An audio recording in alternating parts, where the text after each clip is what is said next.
In the first frames, we see a woman walking down a night street in her nightgown. Some girl was watching her from the window, frightened. 6 months earlier, Anna arrived in another city for work. Augustine, the employer, met her at the bus stop, and they went together to his house.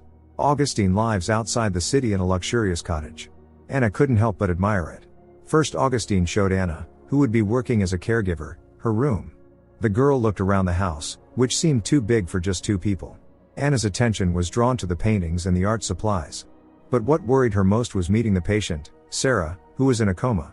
In the evening, Augustine prepared dinner. Cooking had once been his hobby. When Anna tasted the dish, she noted how delicious it was. The girl shared that she used to help her sister care for children. She had an exam coming up soon, but for now Anna had no concrete plans. Augustine has been staying at home for 2 years, so he was happy to have any company. Suddenly the girl asked what had happened to Sarah. Augustine explained that Sarah had a hereditary mental illness. Her mother was also mentally ill, and Augustine was still suing her for custody of Sarah. Some time ago, Sarah became pregnant and fell into a depression, firing the maid. One day while Augustine was in town, she climbed onto the windowsill and deliberately stepped off. Remembering this, the man wept. Unable to bear it any longer, he left the table. That night, Anna couldn't sleep and went to the kitchen to drink a glass of milk. She also decided to check on Sarah. Anna flinched when the patient suddenly opened her eyes. Sarah's piercing gaze made Anna fall out of reality.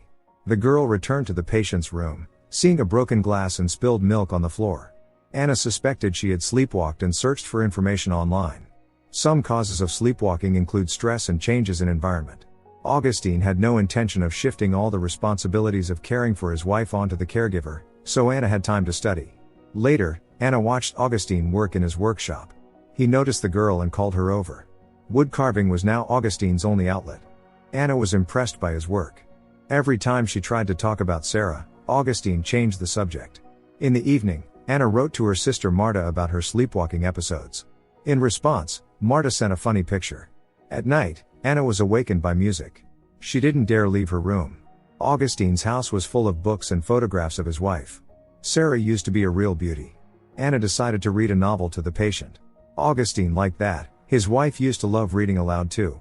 It was clear that Augustine missed the past. That night, Anna couldn't sleep again. Suddenly she was distracted by a creak. The front door was open. It was pouring rain outside. After closing the door, Anna heard another sound, coming from Sarah's room. This frightened the girl. Grabbing a heavy object, she quietly entered and saw an elderly woman trying to take Sarah away. It was her mentally ill mother. The caregiver tried to convince the woman that this would only make things worse for Sarah. When the woman started becoming aggressive, Anna jumped back and locked the door. This woke Augustine, who threw the wife's mother out of the house. The next day, Augustine's lawyer came over, who believed that the fact Sarah's mother had broken into the house would give them a strong chance of winning the case. Augustine introduced the caregiver to the lawyer. Later, while Anna was caring for the patient, she found a lot of beautiful clothes in her wardrobe. Anna dressed Sarah and took her to the garden in a wheelchair, continuing to read the novel to her. But some movement nearby distracted Sarah.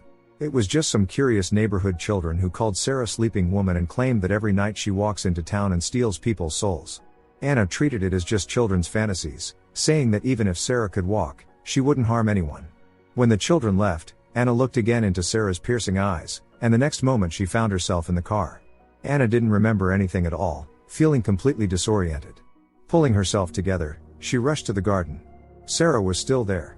Noticing the caregiver's worried expression, Augustine asked if everything was okay. She assured that it was. Augustine gave her a gift, a bicycle. This made Anna happy, allowing her to briefly forget about the recent mysterious incident. Anna went for a bike ride, stopping by the pharmacy to get some supplements for herself. Everyone in this small town knew about the tragedy in Sarah and Augustine's family. As Anna was leaving, she saw a girl drawing. One of her drawings depicted something strange. Feeling uneasy, Anna texted Marta again. The girl felt like there was something in the house, and it didn't like her being there. Because of this, she couldn't focus on her exam preparation. Anna bought Sarah a new book, hoping to cheer her up. Augustine told the caregiver that she could take anything she wanted from Sarah's wardrobe. It saddened him that all those things were lying around like junk, as Sarah no longer needed them. Soon social workers arrived. Seeing Anna wearing his wife's scarf gave Augustine a sense of déjà vu. The social workers asked a few questions to the caregiver and the patient's husband for the court. They wanted to speak with the caregiver alone. Anna said that Augustine had completely devoted himself to caring for his wife. Later Augustine thanked her. Now all they could do was wait for the court's decision. Every day Anna reads to Sarah. Today Augustine would be going to the court hearing in the city and wouldn't be staying overnight, so Anna would have to manage alone. When Anna looked into Sarah's eyes again, she found herself behind the wheel of her car. She barely avoided an accident. It was already late at night. Barely maintaining her composure, Anna returned to the cottage. Sarah was still in the garden. In a panic Anna called Marta and told her what had happened. Supplements were clearly useless in such a situation. Anna spent the whole night reading about astral travel online and fell asleep right at the table.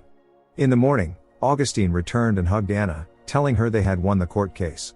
He suggested they celebrate. Anna went to the store for wine and groceries for the upcoming dinner.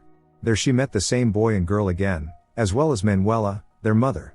She told Anna about the scary story of Sleeping Woman, which the local children used to frighten each other. Manuela had known Augustine for a long time. Before the tragedy, he had been a cheerful person.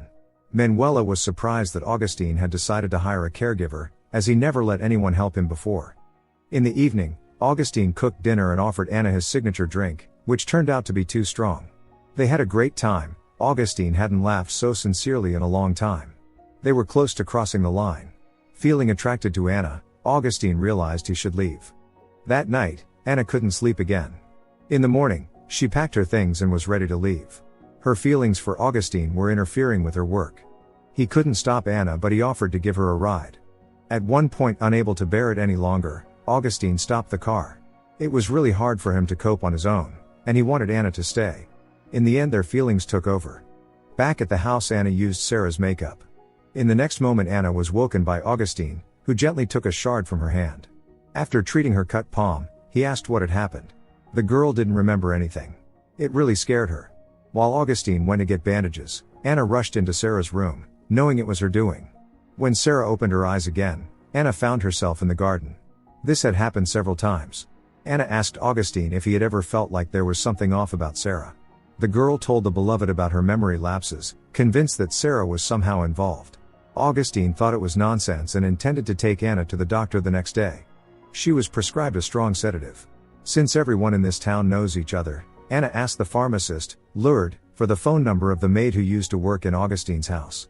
The man didn't like it when the new girl showed affection toward him in front of Sarah. Despite everything, she was still his wife. Anna suggested that they end the relationship if Augustine thought it was wrong. Augustine often thought it would be better if Sarah had passed away. But she was alive, and he couldn't pretend otherwise. When Anna mentioned that Augustine used to be a different person, he didn't like it. No one in the town knew either Sarah or him. People just gossiped for no reason.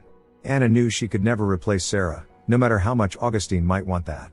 To clear his head, he went for a ride on his motorcycle and came back late. Augustine couldn't help but be surprised when he saw Anna with a haircut just like Sarah's. He involuntarily tried to recreate the illusion of the past at the expense of Anna's feelings. Soon Anna's sister Marta came to visit, having decided to take a break from her husband and kids. Anna introduced Marta to Augustine, and they had dinner together. Marta went to the restroom, and when she returned to the table, Anna immediately noticed from the look on her face that something was wrong. But she tried her best to keep the conversation going. When the sisters went out onto the porch, Marta told Anna that she was making a terrible mistake by dating the patient's husband and dressing in her old clothes. Despite everything, Sarah and Augustine were still husband and wife. Anna told her sister to get out. The next day, Augustine was heading to the city on business and asked Anna to take care of Sarah. When Anna was about to change the patient's clothes, there was a bang from the next room. It was one of the paintings of Sarah, who was an artist before the tragedy, that fell down. Anna found an article online about Sarah, whose last exhibition was held in 2018. Anna tried to call Augustine's former maid but only reached her voicemail. Then Anna decided to visit Manuela's bar, who noticed that Anna had changed her look.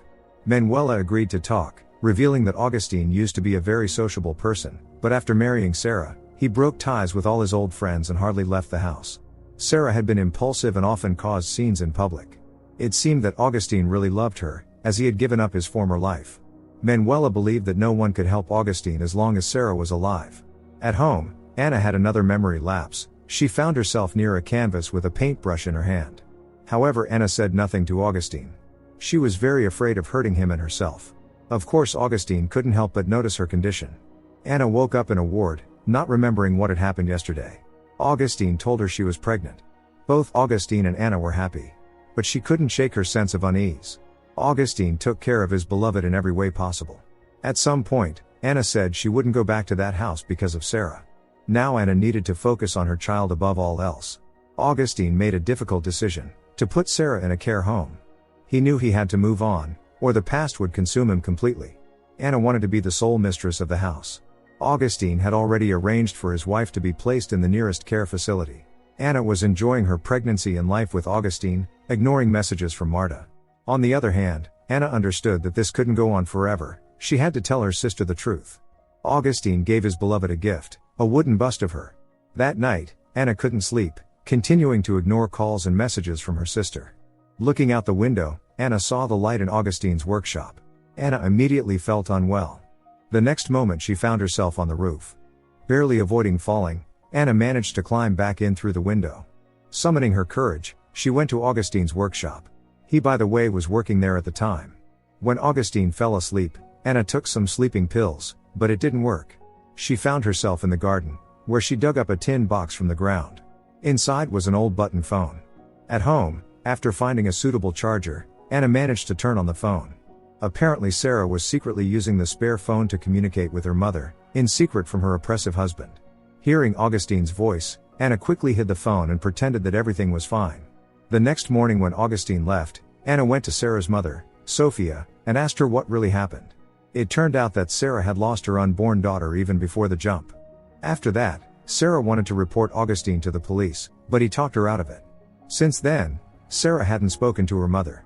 Learning that her daughter was in a care facility, Sophia felt relieved. Anna promised to find out the address of the care home for her. It turned out Augustine had been following Anna.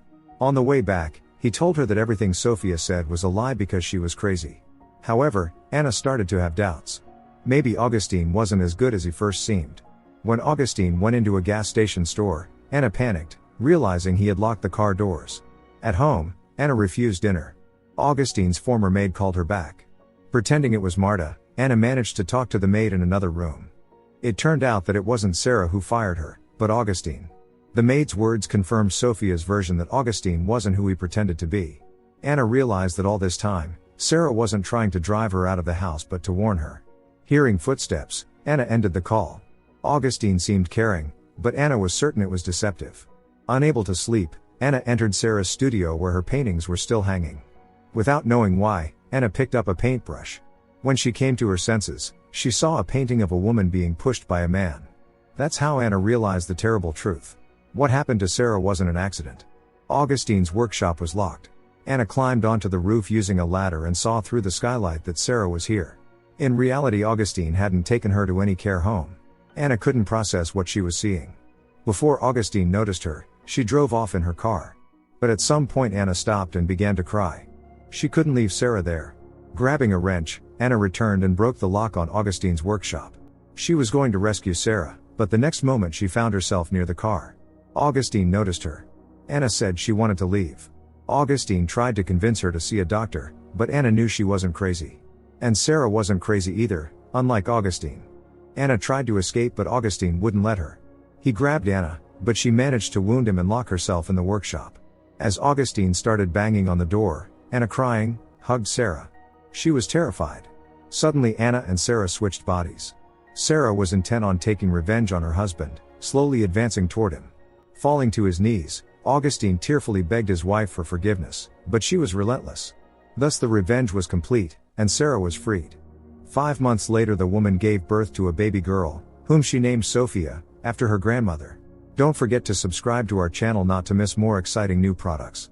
Also, the authors will be pleased if you leave your opinion in the comments.